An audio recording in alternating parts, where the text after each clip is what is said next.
Hi friends, blink twice ఈ cinema ఎలా ఉందో ఇప్పుడు చూద్దాం. ఒక బిలియనర్ స్లేటర్ ఒక వెయిట్రెస్ ఫ్రిదాని పార్టీలో కలిసి తన సొంత గెస్ట్ హౌస్కి పార్టీకి తీసుకెళ్తాడు. ఆ గెస్ట్ హౌస్కి వెళ్ళిన తర్వాత ఏం జరిగింది అన్నదే మిగిలిన సినిమా.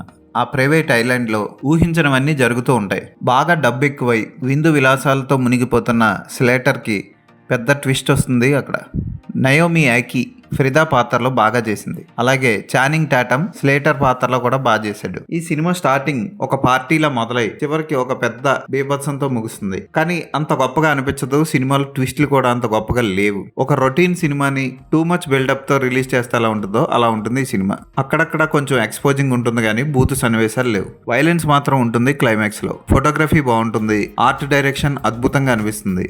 రిచ్ లొకేషన్స్ లో పిక్చరైజ్ చేయడం ఈ సినిమాకి ప్లస్ పాయింట్. ఈ సినిమాకి నేను ఇచ్చే రేటింగ్ 2.5/5.